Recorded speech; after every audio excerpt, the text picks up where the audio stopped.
నేనెలాంటి చట్ట వ్యతిరేక పని చెయ్యలేదు మీరు నన్ను ఇక్కడి నుంచి బయటకి గెంటి వేయడానికి. వెళ్ళిక్కడి నుంచే. నాకు చట్టం గురించి నేర్పించుకో. నేనిక్కడి నుంచి వెళ్ళను. భీమ్, నువ్వు వెళ్ళు బాబు. రమా దగ్గర నేనుంటాను. అత్తయ్య, చాలాసేపటి నుంచి మీరు ఇక్కడే కూర్చుని ఉన్నారు కదా, ఇక మీరు ఇంటికి వెళ్ళడం మంచిదనిపిస్తోంది. రమ దగ్గర నేనుంటాను కదా. వద్దు, నేను బానే ఉన్నాను. పిన్ని ఉంది కదా. కానీ రమా, మీరు వెళ్ళండి. ఆనంద్ బాబుని జాగ్రత్తగా చూసుకోండి. మీరింటికి వెళ్ళండి. వెళ్ళు బాబు, నేనిక్కడే ఉన్నాను. రమా జైల్లో ఉన్నంత వరకు నేనిక్కడి నుంచి కదిలేది లేదు.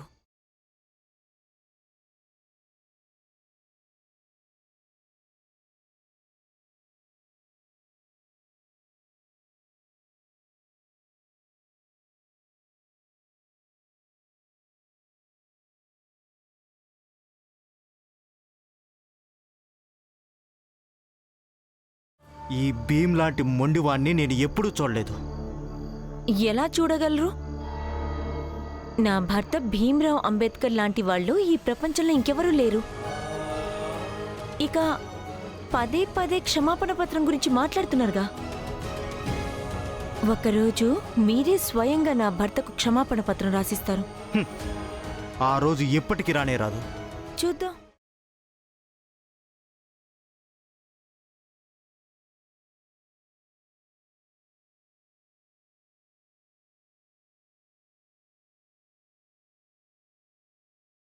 అదిగో.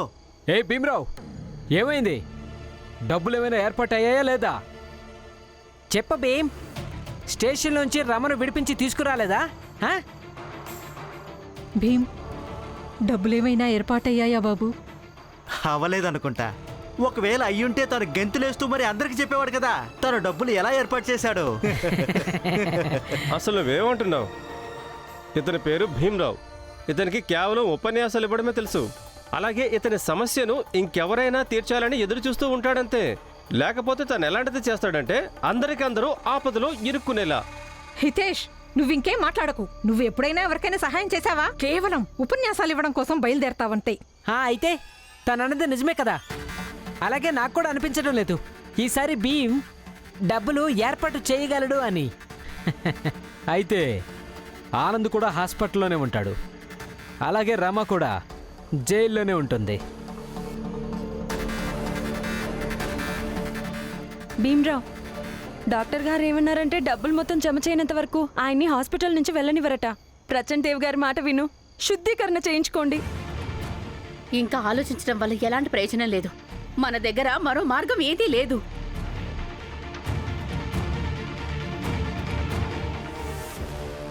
ప్రచండ్ దేవ్, నరోత్తమ్ జోషి అలాగే సాధవ్ కూడా ఇదే చెప్పి వెళ్లారు.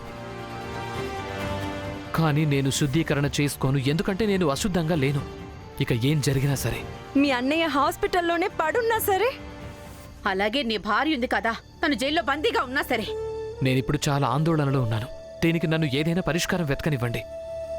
భీమ్రావ్, మీ నాన్న ఇంకా అన్నయ్య లేనప్పుడు ఈ ఇంటి బాధ్యత నువ్వే చూసుకోవాల్సి ఉంటుంది. ఇక నువ్వే దీని నుంచి పారిపోతున్నావా?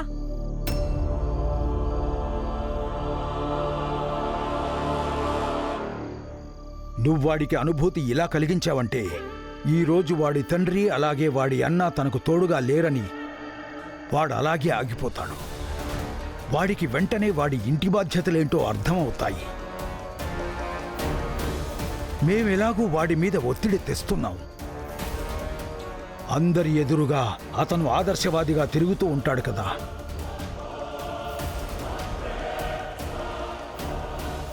నువ్వు వాడి ఆదర్శవాదం మీదే దెబ్బ వెయ్యాలి. ఇప్పుడున్న పరిస్థితుల్లో ఈ ఇంట్లో ఉన్నది నువ్వొక్కడవే మగాడివి. మీ నాన్న అలాగే మీ అన్నయ్య లేనప్పుడు అందరికంటే పెద్దవాడి నువ్వే. అందుకే మేము ఏం చూడాలనుకుంటున్నామంటే పెద్ద ఆదర్శ మాటలు చెప్పే ఈ భీమ్రావ్ ఇప్పుడు ఏ రకమైన ఆదర్శాన్ని ప్రదర్శిస్తాడో అని. నీ కుటుంబ సమస్యని ఎలా పరిష్కరిస్తావో, మీ అన్నయ్యను హాస్పిటల్ నుంచి ఎలా తీసుకొస్తావో, అలాగే నీ భార్యను జైల్లో నుంచి ఎలా విడిపించుకొని తీసుకొస్తావో అని. భీమ్రావ్, నువ్వు నీ బాధ్యతలకు ఎప్పుడు మొహం చాటేస్తుంటావు. నిన్నే మాట్లాడు, ఏదో ఒకటి మాట్లాడు.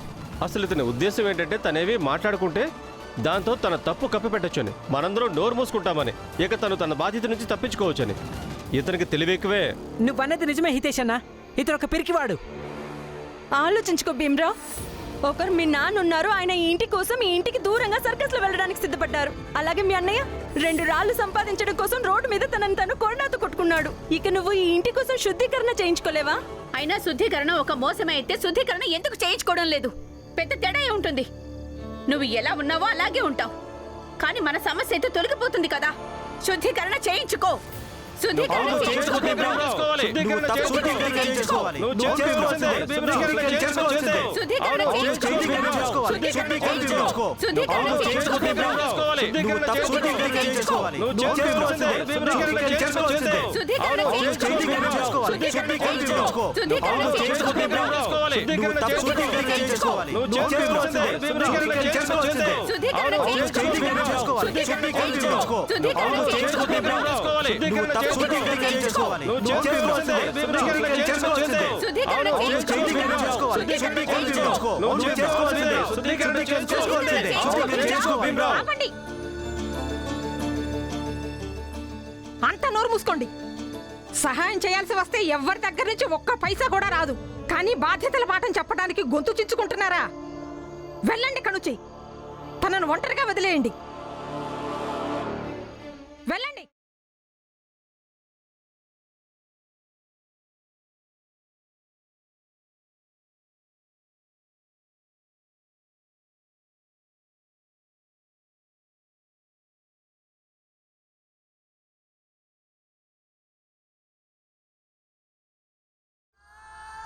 ఒకరు మీ నాన్న ఉన్నారు, ఆయన ఈ ఇంటి కోసం ఈ ఇంటికి దూరంగా సర్కస్ లో వెళ్ళడానికి సిద్ధపడ్డారు. అలాగే మీ అన్నయ్య 2 రాళ్లు సంపాదించడం కోసం రోడ్డు మీద తనని తను కొరడాతో కొట్టుకున్నాడు. ఇక నువ్వు ఈ ఇంటి కోసం శుద్ధీకరణ చేయించుకోలేవా? మీ నాన్న ఇంకా అన్నయ్య లేనప్పుడు ఈ ఇంటి బాధ్యత నువ్వే చూసుకోవాల్సి ఉంటుంది. ఇక నువ్వే దీని నుంచి పారిపోతున్నావా? ఇతనొక పిరికివాడు. నేనేం చెయ్యాలి?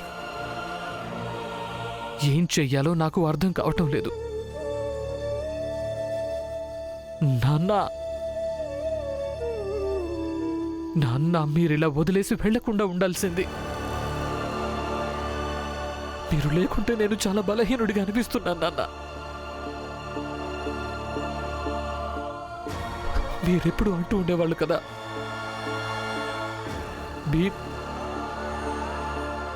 నేను నీకు దగ్గరున్నా లేక దూరం ఉన్నా సరే నేను నీకు తోడుగానే ఉంటాను అని.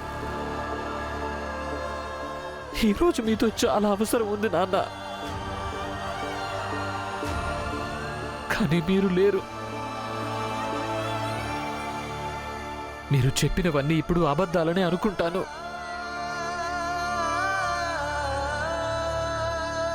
ఈ రాత్రి, ఈ పరిస్థితులు, ఇక్కడున్న వాళ్ళు, అలాగే మీరు చెప్పిన ఆ అబద్ధం, అవన్నీ నన్ను భయపెట్టేస్తున్నాయి. అవును నాన్న, మీ కొడుకు భయపడుతున్నాడు. రేపొద్దున ఏం జరుగుతుందో అర్థం చేసుకోలేకపోతున్నాడు. నేను భయపడుతున్నాను నాన్న.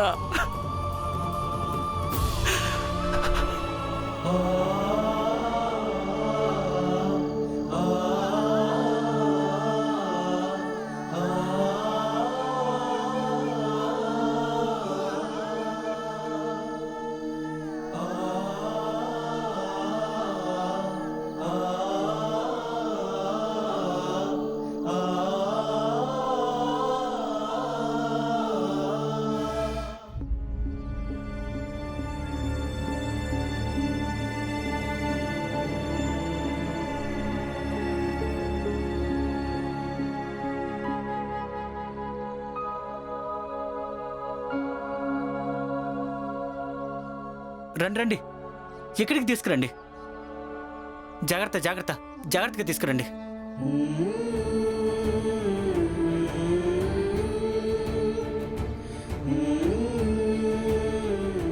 పురంజన్ బాబాయ్, నాన్న, బాబాయ్, నాన్నకేమైంది? బాబు, తనకేం కాలేదు. ముందు మంచం తీసుకురా. త్వరగా త్వరగా వెళ్ళు. భీమ్, త్వరగా తీసుకురా.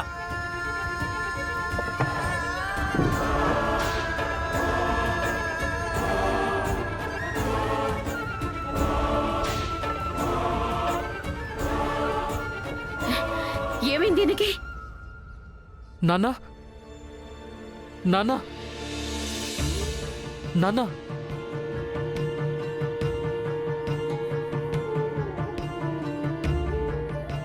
మీ ఇద్దరికి మనస్ఫూర్తిగా ధన్యవాదాలు. మీరు మాకు చాలా సాయం చేశారు. మీరు చేసిన ఈ సాయాన్ని నేను జీవితంలో మర్చిపోలేను. ఇక మేము బయలుదేరుతాం, కానీ వెళ్ళడానికి ముందు ఒకసారి మాకు భీమరావుని పరిచయం చేయండి. అవును, మా కోరిక ఏంటంటే భీమును ఒక్కసారైనా చూడాలని. ఇతనే భీమ్. అయ్యో అయ్యో మీరేం చేస్తున్నారు? లేవండి లేవండి, వద్దు, మీరు ఇలా చేయకండి. సర్కస్లో మీ నాన్నగారు మీ గురించి చాలా విషయాలు చెప్పేవాళ్ళు. మీ విషయాలు విని విని మా మనసులో మీ మీద భక్తిభావాలు పెరిగిపోయాయి. మేము కూడా చిన్నజాతి వాళ్ళమే, కానీ మీ పోరాటాలు, మీ ఆశయాల గురించి వింటే ఎలా అనిపిస్తుందంటే మా రోజులు కూడా మారతాయని. మీరు మీ పోరాటాల్ని కొనసాగిస్తూ ఉండండి. అలాగే రామ్జీని సర్కస్కి వెళ్ళనివ్వకండి. అలాగే. ఇక మేము బయలుదేరుతాము.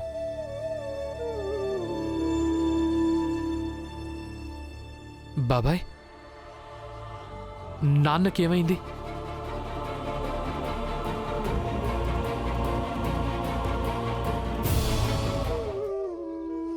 ఏం కాలేదు. ఇంకాసేపట్లో నాన్న స్పృహలోకి వచ్చేస్తాడు. స్పృహలోకి వస్తారు, కానీ ఏమైందో అదైనా చెప్పండి కదా.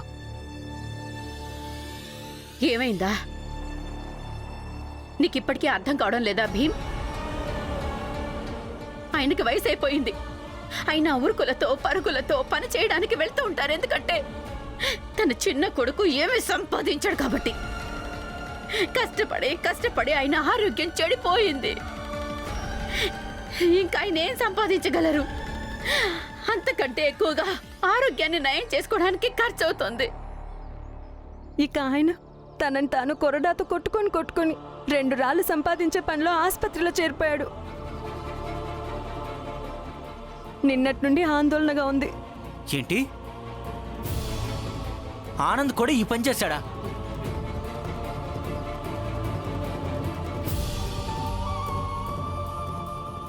ఆనంద్ కూడా అంటే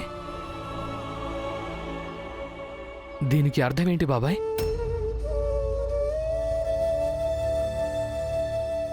చెప్పండి బాబాయ్. అంటే మీ నాన్న కూడా డబ్బు సంపాదించడం కోసం ఇదే పని చేసేవాడు.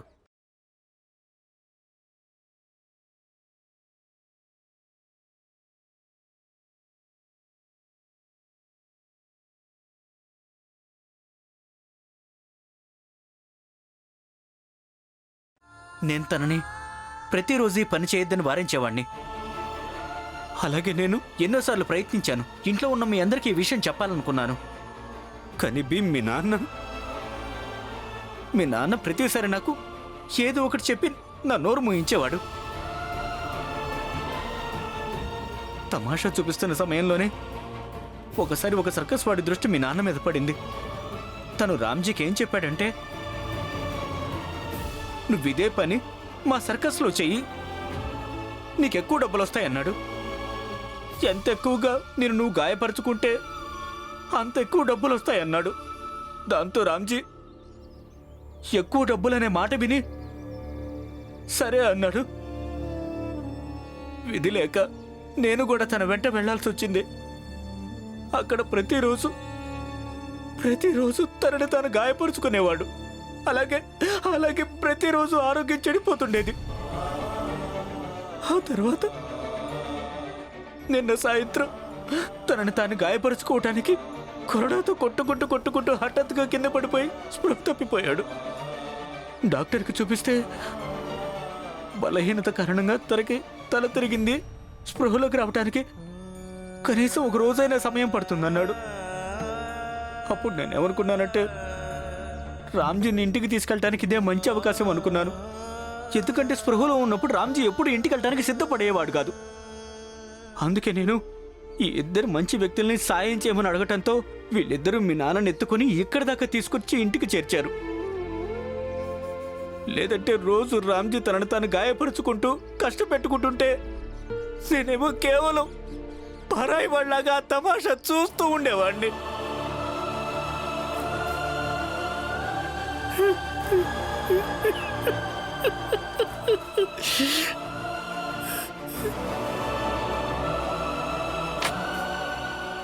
అన్నయ్య,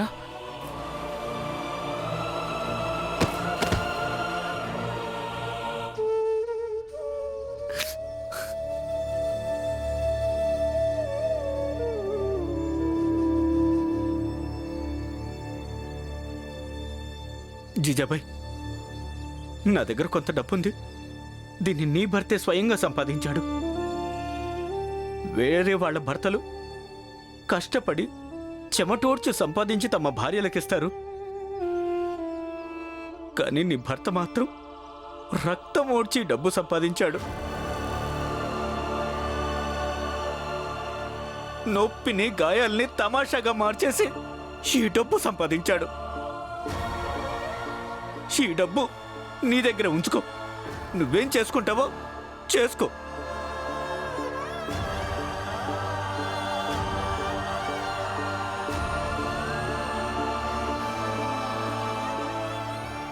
పురంజనన్న, నా మనసుకు తెలుసు నేను ఇన్ని తనని తాను కష్టపెట్టుకుని డబ్బు సంపాదించమని చెప్పలేదు అన్న సంగతి. నిజానికి ఇంట్లో ఉన్న ఏ ఒక్క సభ్యుడికి నేను అలా చెప్పలేదు.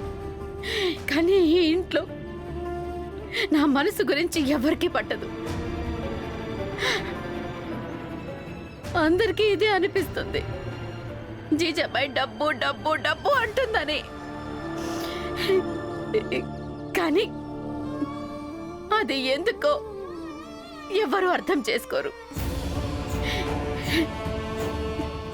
మీరెప్పుడైనా ఆలోచించారా ఒక ఆడది తన ఇంటిని ఎలా నడిపిస్తుందో?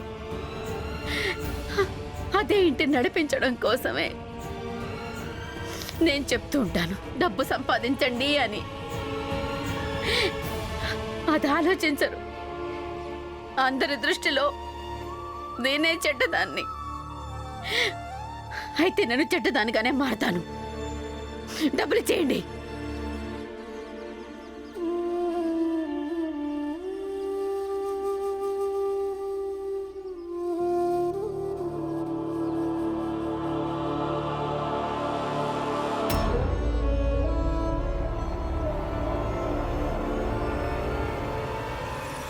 ఇవి మా అన్నయ్య కష్టపడి సంపాదించిన డబ్బులు.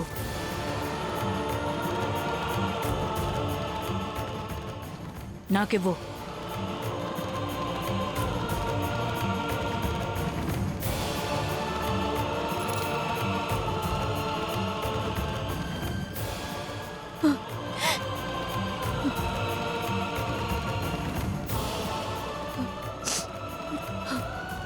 లక్ష్మి,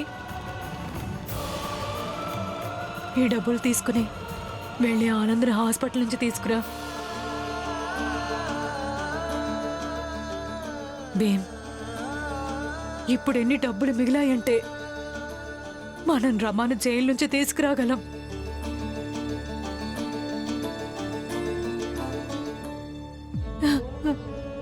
రమని జైలు నుంచి తీసుకురావాలంటే దాని అర్థం రమకేమైంది? తర్వాత చెప్తాను.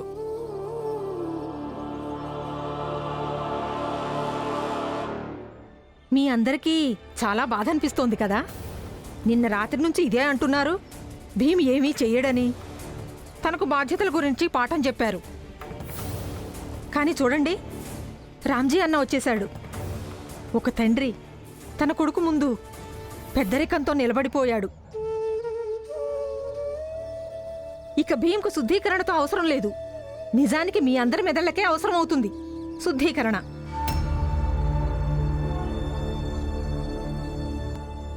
భీమ్, వెళ్ళి రమాను తీసుకురా. అత్తయ్య, మీరు ఇంకా పురంజన్ బాబాయ్ వెళ్ళి రమను తీసుకుని రండి. నేను నాన్న దగ్గర కూర్చొనుంటాను.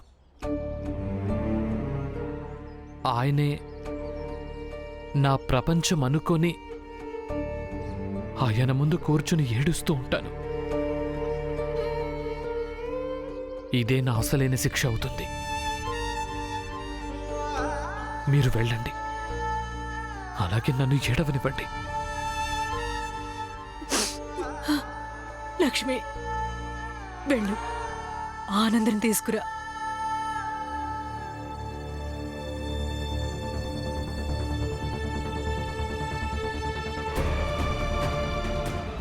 జీజాబాయ్, లోపలికెళ్ళి వంట వండు. భర్త ఇంటికొచ్చాడు, స్పృహలో లేడు. స్పృహలోకి వచ్చాడంటే తనకు కూడా భోజనం కావాలి.